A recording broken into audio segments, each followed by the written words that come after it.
How do you refuse disposal? Where your household waste goes? How do you use to throw your kitchen waste? Where it goes? Do any garbage van comes? Or do you throw your garbage by yourself? Or anybody come to your house, rang your doorbell and you hand over your garbage to that person? Didn't get my point? आज का topic हमारा रहने वाला है garbage disposal, refuse disposal. तो आप अपना garbage किस तरह से कहाँ डिस्पोज करते हैं? जो यू नो जापानीज पीपल अपना गार्बेज कहाँ थ्रो करते हैं, किस तरह से वो अपने डिस्पोजल को रिफ्यूज करते हैं। तो आज की वीडियो में हम यही सीखने वाले हैं। बहुत इंटरेस्टिंग है। Watch this video till and and if you will like this video then please hit the like button, subscribe my channel and also press the bell icon to get notified।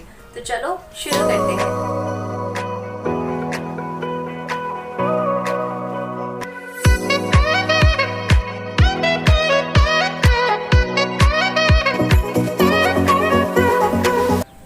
Refuse disposal in Japan. Japanese people अपना garbage किस तरह से dispose करते हैं, वो अपना कूड़ा घर का, किचन का किस तरह से कैसे डिस्पोज करते हैं, क्या क्या उनके तरीके होते हैं, कौन से डेज होते हैं। तो आज हम वो सीखने वाले हैं। तो चलो स्टार्ट करते हैं। रिफ्यूज डिस्पोजल को जापानीज में हम बोलते हैं गोमी नो दाशिकाता। गोमी नो दाशिकाता, गोमी नो दाशिकाता, गोमी नो दाशिकाता मीन्स गोमी इज गार्बेज। जापानीज में गोमी को गार्बेज बोलते हैं। नो इज अ पार्टिकल, जो हम आगे आने वाली वीडियोस में पढ़ेंगे, विच मीन्स ऑफ। जब हम अपनी सेंटेंस वीडियो स्टार्ट करेंगे तब हम ये पार्टिकल का यूज करेंगे, तब हम इस पार्टिकल के बारे में डिटेल में पढ़ेंगे। दाशिकाता, दाशी इज टू थ्रो, थ्रो किसी चीज को फेंकना, किसी चीज को विड्रॉल करना इज दाशी इन जापानीज। एंड काता इज तरीका, कोई भी चीज करने का तरीका को हम बोलते हैं काता। उसके लिए वर्ड यूज होता है काता। किसी एक वर्ड के साथ एंड में काता लग जाता है तो मतलब उस चीज को करने का तरीका। दैट इज गोमी नो दाशी काता, मतलब गार्बेज फेंकने का तरीका, गार्बेज को किस तरह से फेंका जाता है। इन हिरागाना गोमी, गो मी नो दाशिकाता, दाशिकाता, गोमी नो दाशिकाता।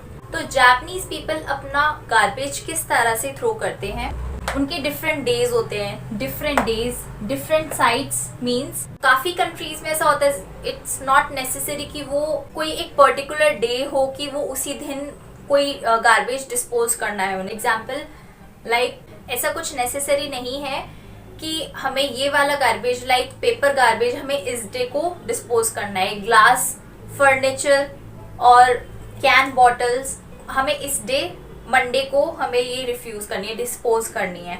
और फर्नीचर हमें ब्ला ब्ला ब्ला डे डिस्पोज करना है। किचन वेस्ट हमें इस दिन डिस्पोज करना है। बर्नेबल गार्बेज हमें इस दिन डिस्पोज करना है। ऐसा कुछ फिक्स डेज नहीं होते, ऐसा कुछ नेसेसरी नहीं होता। बहुत कंट्रीज में ऐसा होता होगा but I am not familiar with that, but with Japan I am familiar, that's why मैं आपको बता रही हूँ। तो जापान में ऐसा होता है कि डिफरेंट डिफरेंट डेज बनाए गए हैं डिफरेंट गार्बेज को डिस्पोज करने के लिए। डिफरेंट डेज, डिफरेंट साइट्स भी हैं। लाइक अगर आप पेपर किसी प्लेस पे डिस्पोज कर रहे हैं, इट्स नॉट कंपल्सरी। अगर आप ग्लास गार्बेज डिस्पोज कर रहे हैं तो वो भी सेम प्लेस पे होगा। डिफरेंट डिफरेंट गार्बेज के लिए different different sites and different different places है। आई मीन टू से डिफरेंट प्लेसेस पे डिफरेंट गार्बेज थ्रो किया जाता है। कोई एक पर्टिकुलर जगह नहीं है जहाँ पे आप वो गार्बेज, सारा गार्बेज डिस्पोज करोगे। हमने फर्स्ट थिंग सीखी कि जापान में गार्बेज डिफरेंट डिफरेंट डेज पे डिस्पोज करते हैं। लाइक किचन गार्बेज कुछ डेज ऐसे बना दिए गए हैं जो हम अभी आगे पढ़ेंगे कि किचन गार्बेज इस डे में डिस्पोज होगा, फर्नीचर इस डे में डिस्पोज होगा, बर्नेबल गार्बेज इस डे में डिस्पोज होगा, ग्लास, कैंस इस डे में डिस्पोज होगा। ठीक है, फर्स्ट थिंग ये हुई। सेकेंड थिंग कि उनको डिस्पोज करने के प्लेसेस भी अलग अलग हैं। इस तरह के रूल्स रेगुलेशंस कुछ जापान में बनाए गए हैं। Vary from area to area, area भी डिफरेंट होता है। डिफरेंट टाइप गार्बेज, जैसे मैंने आपको बताया कि गार्बेज के भी टाइप्स होते हैं। किचन वेस्ट एंड पेपर वो डिफरेंटली यूज डिस्पोज किया जाता है, जिसे हम बोलते हैं burnable refuse. And glass, china, metal kitchen utensils china utensils होते हैं ना, तो उसके लिए यहाँ पे बात की जा रही है। मेटल किचन यूटेंसिल्स, ये सारी चीजें नॉन बर्नेबल रिफ्यूज है, तो इनको सेपरेटली डिस्पोज किया जाता है। Now it's come to bulky refuse. Bulky refuse में furniture, bicycle, cycle etcetera, Japanese में इसको बल्की रिफ्यूज के नाम से बोलते हैं। तो इस तरह से कुछ टाइप्स जो हैं वो जापानीज में अलॉट किए गए हैं गार्बेज डिस्पोज करने के डिफरेंट रूल्स, और इनके डिफरेंट रूल्स भी बनाए गए हैं कि इनको किस तरह से, किस रूल से इनको डिस्पोज करना है। तो अब हम उन डिस्पोजल्स के नाम एक बार सीख लेते हैं। So our first disposal type is burnable refuse. Burnable refuse, जिसे हम बर्न कर सकते हैं, जिसे जलाया जा सकता है, जिस गार्बेज को हम जला के रिसाइकिल कर सकते हैं। उसमें आता है kitchen waste, paper etcetera. Kitchen waste में जो भी खाने की चीजें होती हैं, जो भी खाने का फूड वेस्ट जो होता है, वो सारी चीजें किचन वेस्ट में आती हैं। प्लास्टिक, कैन्स, बॉटल्स वो किचन वेस्ट में नहीं आएंगी। Plates, Chinese utensils, kitchen utensils, ये भी किचन वेस्ट में नहीं आएंगे। सिर्फ जो फूड वेस्ट होगा, खाने की चीजें जो वेस्ट होंगी, वो किचन वेस्ट में आएंगी। और पेपर, कोई भी पेपर मटेरियल है, कोई भी कुछ भी पेपर से रिलेटेड है, तो वो बर्नेबल रिफ्यूज में आएगा। And its collection day is, इसको किस दिन कलेक्ट किया जाता है? Monday and Thursday. Burnable refuse को कलेक्ट करने का डे होता है मंडे एंड थर्सडे।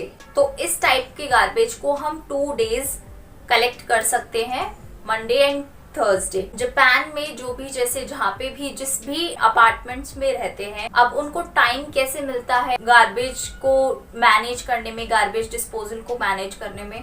तो जब भी कोई भी अपने जॉब के लिए निकलता है या जॉब से आ रहा होता है वापस, तो या तो वो जाते टाइम उसको डे पता होता है, तो वो जाते टाइम में माइंड में, और कई बार ऐसा भी होता है कि माइंड से स्लिप हो जाता है, तो वो डे निकल जाता है, वो फिर नेक्स्ट वीक उसको वो डालना पड़ता है। तो वो माइंड में कैसे रहता है? अगर पता है मंडे वाले दिन, थर्सडे वाले दिन, इसलिए 2 डेज अलॉट किए गए हैं हर एक गार्बेज को डिस्पोज करने के लिए, कि अगर आप वो डे बीच में स्लिप कर गए हैं, अगर आप वो मिस कर दिया है आपने वो डे, अगर वो आप डे भूल गए हैं, तो आफ्टर 2 डेज आप सेकंड जो उसका डे है उस वाले गार्बेज को डिस्पोज करने का, तो आप उस वाले डे में उसको डिस्पोज कर सकते हो। उसके लिए पर्टिकुलर एरिया होता है आपके पास, वो चार्ट भी अलॉट करवाते हैं कि आपके पास पूरा चार्ट होता है कि आपको वो गार्बेज किस दिन, किस डे में, किस एरिया में डिस्पोज करना है। So our first disposal is burnable refuse. Now let's move on to our next one. Our next disposal type is non-burnable refuse. Non-burnable refuse, जिसे जलाया नहीं जा सकता, जिसे हम जला के डिस्पोज नहीं करेंगे। It includes glass, china, metal kitchen utensils, etc. Glass में आपका मिरर भी आ जाएगा, ग्लास मग्स है, ग्लासेस है, ये सारी चीजें आपके ग्लास में आएंगी। चाइना, जैसे मैंने अभी आपको बताया था, चाइना यूटेंसिल्स जो होते हैं वो, मेटल किचन यूटेंसिल्स, जो भी किचन के यूटेंसिल्स होते हैं एक्सेट्रा, ये सारी चीजें नॉन बर्नेबल रिफ्यूज में आती हैं। Collection day is Wednesday. Wednesday को ये गार्बेज, ये डिस्पोजल आप रिफ्यूज कर सकते हो। Glass, china, metal kitchen utensils etcetera. If you can not remember like this, then write it down somewhere.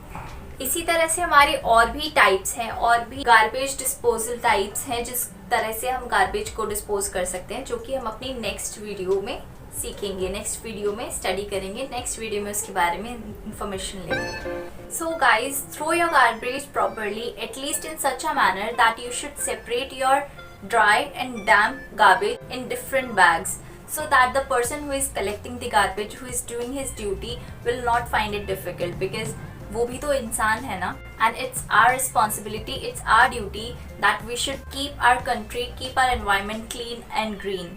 I hope आज की वीडियो आपको पसंद आई होगी।